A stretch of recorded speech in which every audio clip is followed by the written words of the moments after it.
আসসালামু আলাইকুম। আজকের ভিডিওটা আসলে আমার নিজের কাছে একটু আনইজি ফিল হচ্ছে। আমি যে কীভাবে রাউটার করছে আমি নিজে বুঝতে পারছি না। যাই হোক, এটাই নাকি ইউটিউবের অ্যাঙ্গেল। সো আজকের ভিডিওটা এইভাবেই করি।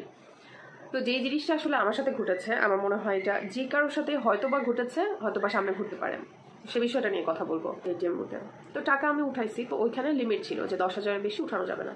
আমি প্রথমবার যখন দিয়েছি আমাকে রিটার্ন করলো, তো ওইখানকার এটা কার্ড রিটার্ন করলো। হ্যাঁ, সবকিছু ওকে করার পরে আমাকে কার্ড রিটার্ন করলো, তো টাকা তো আমি পাই নাই। তো তখনই আমার ফোনে না একটা মেসেজ আসছে, জাস্ট আমি কোনো একটা কারণে সেটা আমি খেয়াল করি নাই।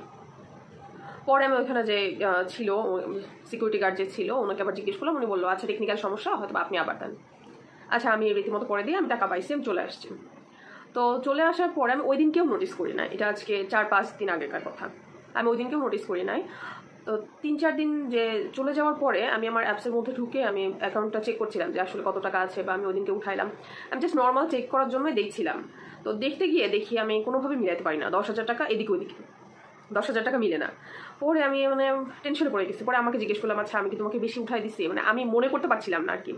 আমি বলতেছি না, কারণ মেসেজ আসছে, মেসেজে ওরকম ভাবে কাটছে, কিন্তু একটা দেখলাম আমাকে মেসেজ একটা নোটিফিকেশন করছে, কিন্তু ওই মেসেজটাতে কিন্তু আমি টাকা পাই নাই, টাকা উঠাই নাই, কিন্তু ওইটাতে আমাকে মেসেজ আসছে।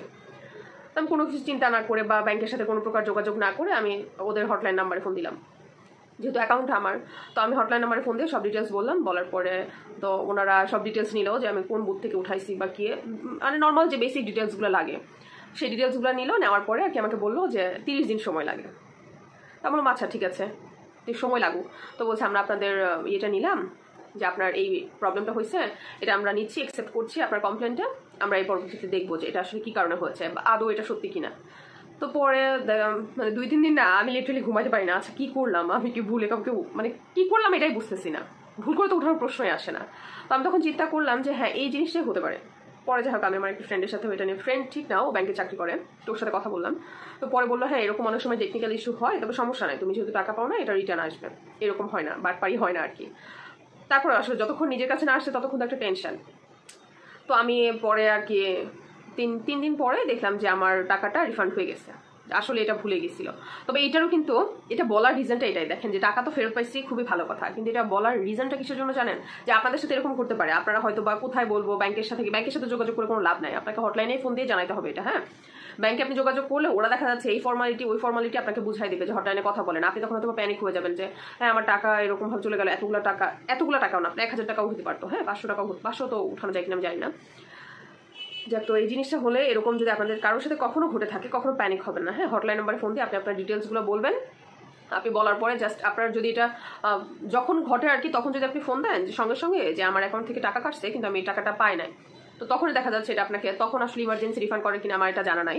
তবে এটা রিফান্ড করতে এরকম আপনার 20-30 দিনের মতো সময় নেয়, কিন্তু আপনি 30 দিন পরে যদি গিয়ে কমপ্লেন করেন এই টাকা কিন্তু আপনি ব্যাক পাবেন না। তো এটা ইনশিওর হয়ে কিন্তু আপনার কাছ থেকে যখন আপনি এটিএম বুথে টাকা উঠান বা আপনি চেকে উঠাইলে এরকম হওয়ার কথা না, আসলে এরকম টেকনিক্যাল ইস্যু হয় না, ম্যাক্সিমাম কার্ডেই হয়। তো কার্ড দিয়ে যখন আপনি টাকা উঠাবেন তখন একটু কেয়ারফুল থাকবেন।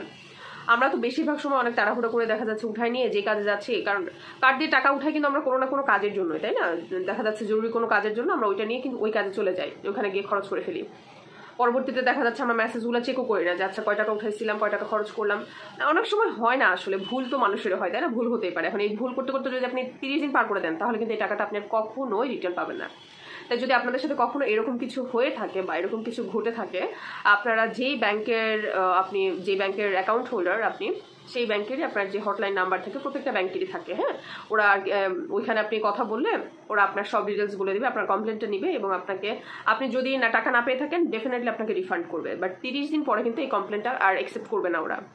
তা আপনি যেটা করার, আপনি যখন টাকা উঠান আপনি ভালো করে মেসেজগুলো আর কি চেক করে নেবেন যে আচ্ছা আমি হয়তো আপনার অ্যাকাউন্টে 50,000 টাকা রয়েছে, আপনি 10,000 টাকা উঠাইলেন, তখন তো আপনার অ্যাকাউন্টে ডেফিনেটলি 40,000 হবে। কোনো কারণে যদি দেখেন যে 10,000 উঠাইছেন কিন্তু ওইখানে আর কি 2টা মেসেজ চলে আসছে, 10-10 2টা চলে আসছে, হ্যাঁ, তো এই জিনিসটা যদি আপনাদের সাথে কখনো এই টেকনিক্যাল প্রবলেমগুলো যদি কখনো হয়ে থাকে, ডেফিনেটলি আপনারা খুব দ্রুত ব্যাংকের হটলাইন যে নাম্বারগুলো দেওয়া থাকে, প্রত্যেকটা ব্যাংকেরই কাস্টমার কেয়ার নাম্বার দেওয়া থাকে, আপনারা কিন্তু সেখানে ফোন দিয়ে কথা বলে দ্রুত সমাধান পেয়ে যাবেন। তাই আমার সাথে এই ঘটনাটা ঘটেছে, আমার মনে হলো আপনাদের সাথে শেয়ার করলে আপনাদের সবারই উপকার হতে পারে, তাই কারণে আসলে শেয়ার করা।